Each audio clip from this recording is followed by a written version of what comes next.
Welcome everyone to Pigeon Yoga. Today's practice is all about the Heart Meridian in prep for the new year of the Fire Horse. Let's begin in a comfortable seated position, hands over the heart. And we'll trace the Heart Meridian starting under the armpit and tapping down the inside of the arm to the pinky finger. Let's do the other side. Armpit down to the inside of the pinky finger.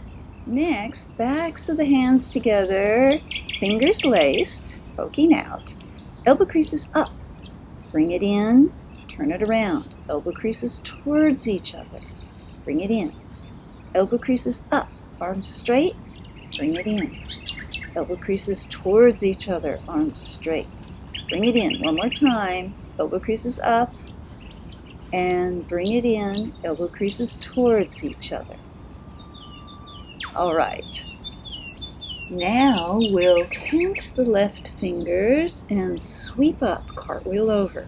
Tent the right fingers, sweep the floor, cartwheel over. Sweep the mat, stretch across the back body. Sit bones stay even on the mat. Big breath in, exhale it down. Next, left hand on right knee, lean into it as we sweep across the front. Big breath in, exhale across the front. Big breath in, shoulder blades together. Exhale, shoulder blades wide. One more time. Deep breath in. Exhale it out and right hand on left knee. Big breath in, exhale across. Inhale, exhale across. One more. Inhale, open. Exhale, round the shoulders, turning upward to the sky.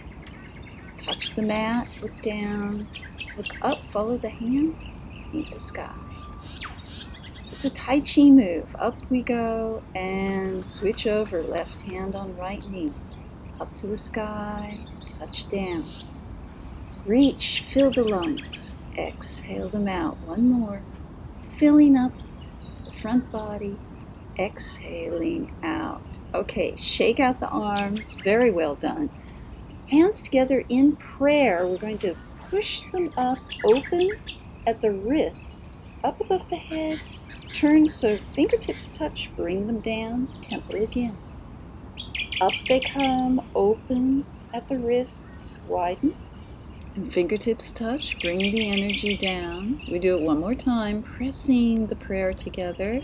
Lifting up, splitting at the heels of the palms, and then turn the hands, elbows facing out, down they come and fold up again.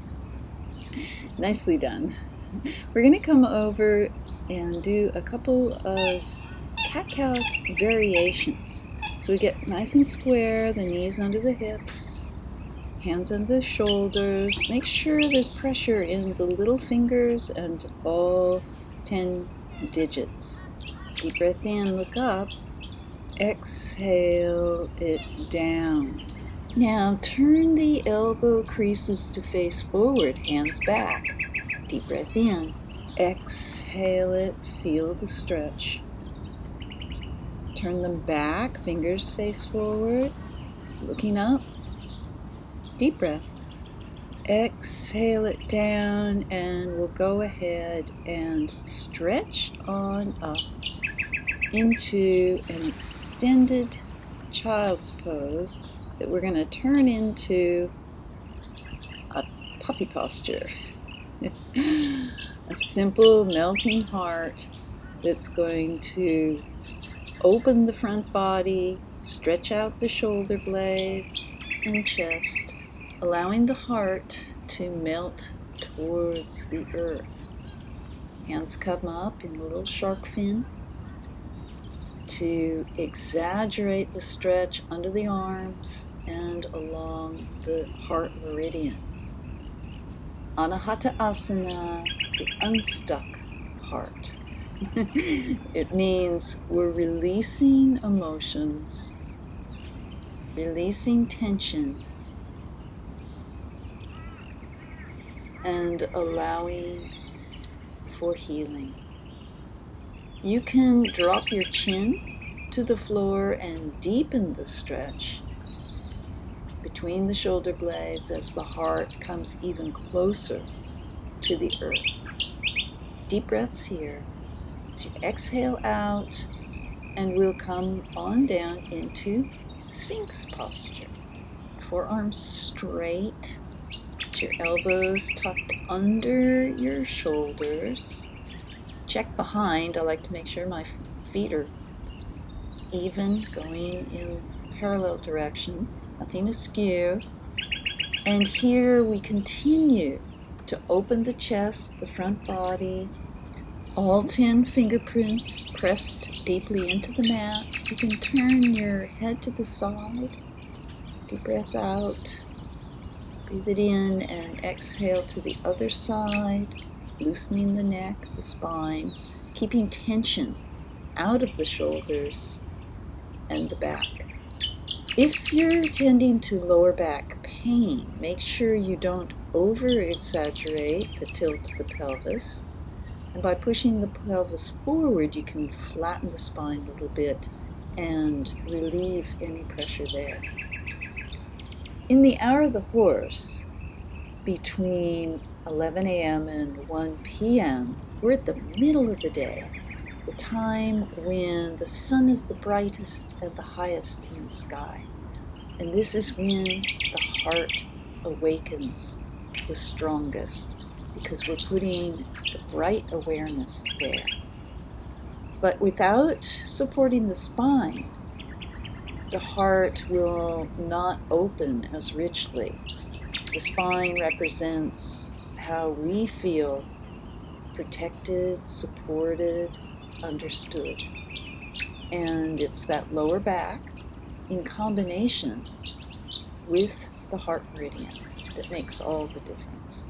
All right, let's push our hands down underneath the shoulders and up we come into Cobra, exaggerating the flexation of the lower spine, opening the heart, opening heart chakra, supporting a fluid and mobile spine.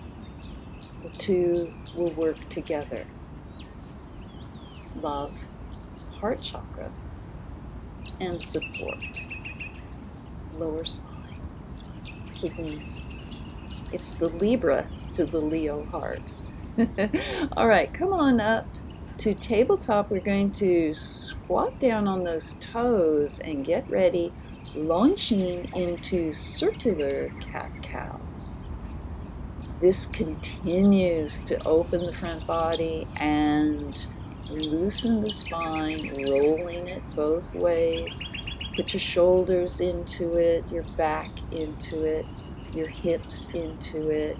As you reverse the circle, you find what needs the most attention in your body. All right. Now, let's come on down into an extended child's pose. Continue that toe squat if you can. Hands, palms faced upward in receiving. Gentle pressure of the forehead into the mat and let everything go. One of the most important things about prep for the fire horse and going gracefully through the fire horse year is the ability to express passion, creativity, and all the extra energy that's coming your way. And that means finding stillness and letting go of tension, letting go of worries. You can rock the feet down flat with the arms draped behind you, Balasana, for some deep Ujjayi breaths. That soft susurration sound in the back of your throat, in and out, as you let everything go. On your next exhale out, gently come up, face forward, and we're going into Gomukhasana, cow-faced legs and arms. And you can do a half Gomukhasana with the bottom legs straight out, knee crossed over, or tuck it under and line those knees up and do a full Gomukhasana. It's going to depend on your anatomy and where you're at with your hips and spine. Our main focus is going to be upper body opening with right arm bent down the back, left arm comes behind to clasp. And this cow face arms is opening the heart meridian, activating all the chi flow. I'll show you from behind. And clasping in. When you get a hold of that other hand, lean the head back. Really open up from the armpit chest all the way across the front body. And you may need a prop to make this more accessible. So grab your strap, and here you can clutch the top and bottom and create that same stretch. Don't think for a minute that using a strap or sarong to increase your mobility and flexibility is in any way cheating or not doing the full posture. The goal here is for you to find your edge. So whether you are clasping the hands behind the back or using the strap, you're increasing your flexibility every time you practice.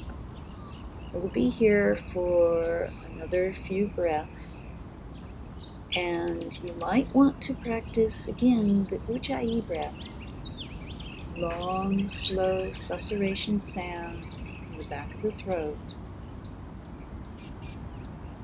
All right, arms down. Let's switch the legs. Now remember, the goal is to find your edge, whether it's bottom leg straight, top leg folded, both legs folded, or even if you are in Sukhasana. We are concentrating mainly on opening the front body, activating the heart meridian, even though we are supporting this with the activation of the hips and improvement of spinal flexation and mobility. They're going together. All right, left arm is down the back, right arm comes around behind. Might be using a strap for this. Might be clasping hands. The goal, again, is to find your edge. And let's do some long, slow, deep breaths here as we focus on opening up from the armpit across the shoulder blades, up both arms to the fingertips. Full activation, allowing heart chakra chi to flow. A few more deep breaths here as you find stillness in this posture. On your next exhale out, come slowly around. We're going to let those hips be parallel.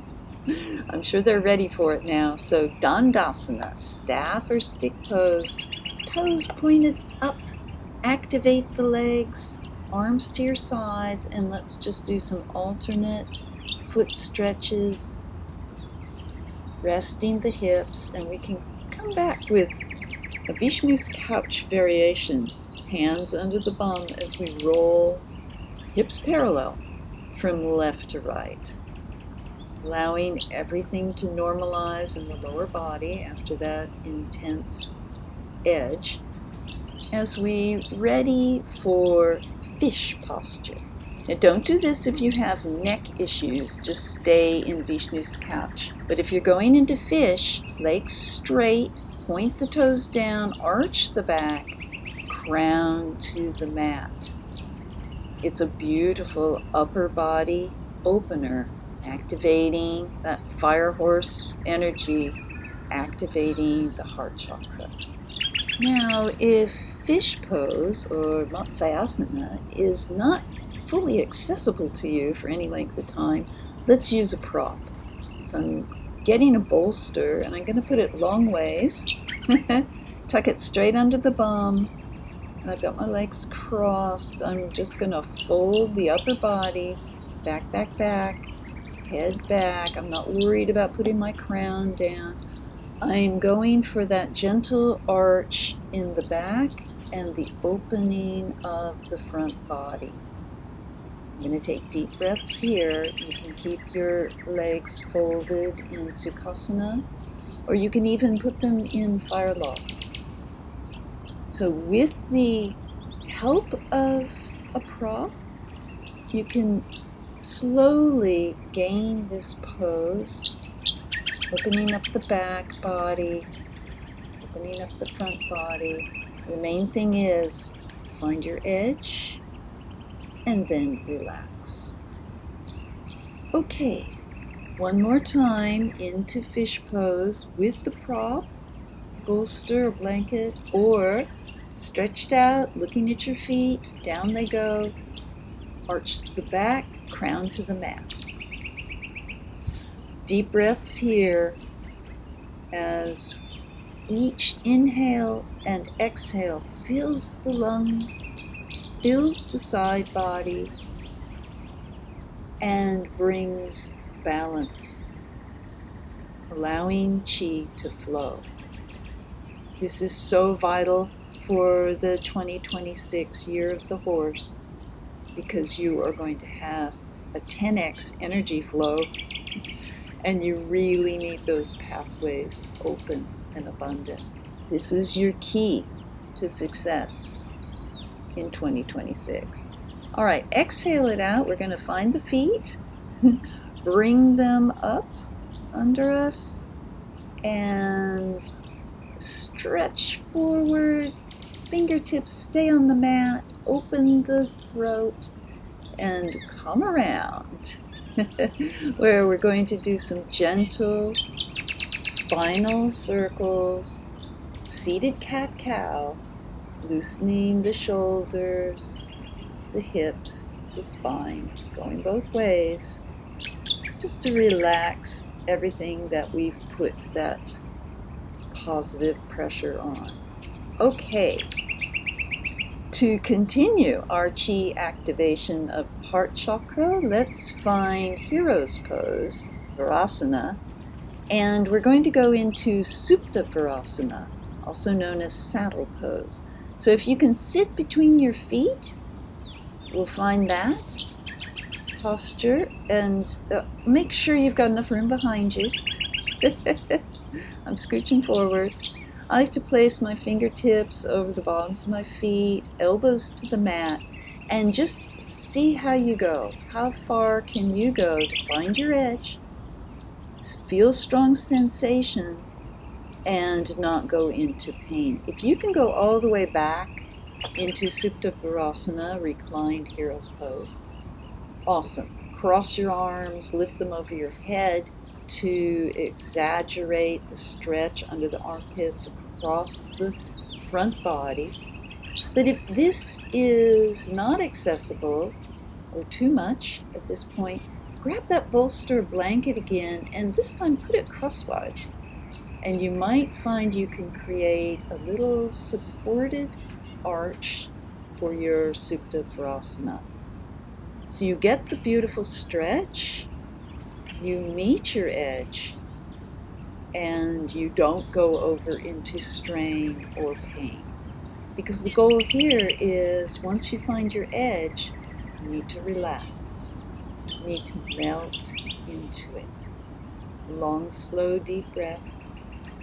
Let the belly rise and fall.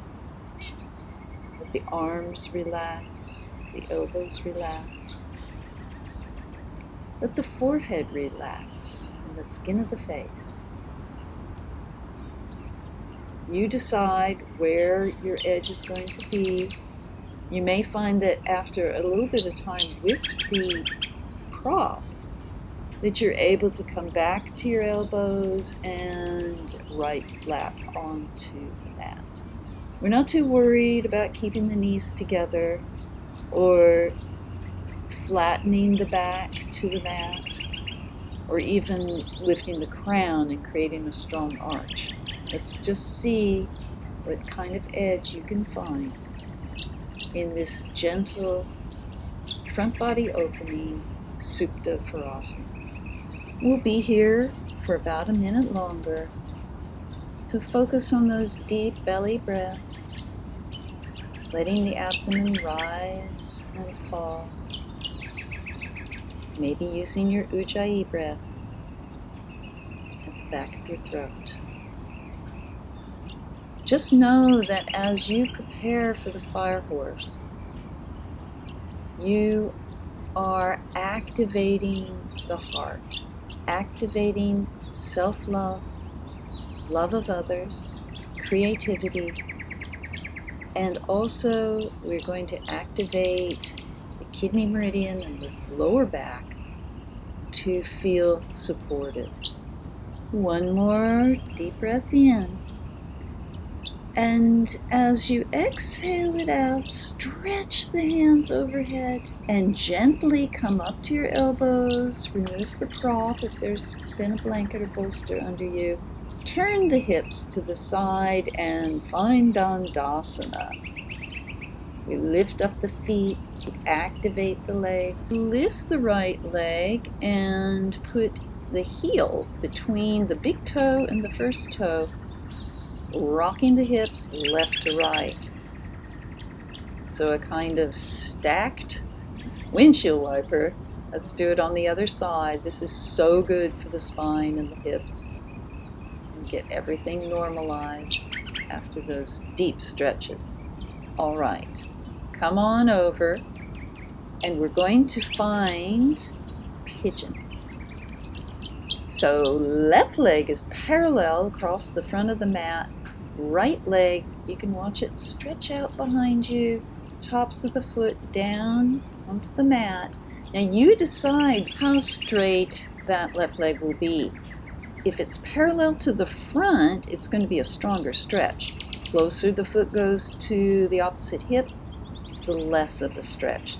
So it's up to you to find what works best for your pigeon. We're just going to breathe deeply here, trying to keep the body straight up and down for a moment. You might be leaning forward, palms of the hands pressed into the mat above the left leg, or you might be straighter with more of an arch, more of a back bend.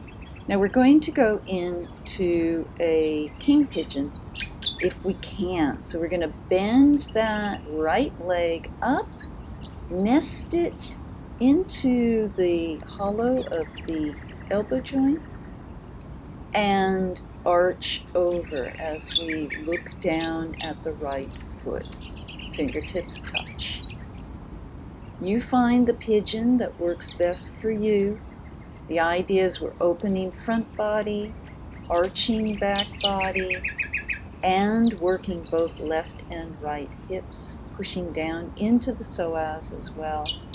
This is a fantastic full body opener. Okay, exhale out, bring it down gently, and we'll come around to the front and go ahead and swap right leg parallel to the front of the mat or tucked down towards the body depending on where you're at with your pigeon. And we're going to flatten that left top of the foot down to the mat and arch the back, arms straight to the sides, or walking them forward, fingertips tented, or perhaps palms flat to the mat, digits pressed into the mat, discovering what's perfect for your body. Okay, I'm going to embrace my left foot with my elbow crease of the left arm and clasp my hands together in this kind of mermaid arch, king pigeon. Opening the front body, stretching across the back body, allowing the hips to deepen the sensation. And I'm looking down towards my left foot. Deep breath in. And long, slow exhales out. Okay, when you're ready, we're going to untangle from our King Pigeon. Rock the hips a bit to the side and come on around to flat back. Legs wide, angle of the mat. Stretch out long overhead, arms to the side, and favorite one, Wiggleasana. The hips are the epicenter, they're rocking back and forth, the feet are fishtailing, the shoulders are loose, the hands are loose, the neck is relaxed, and we find a deep exhale out to stillness. Savasana. Feel the chi flowing from your heart down to your extremities, fingertips and toes.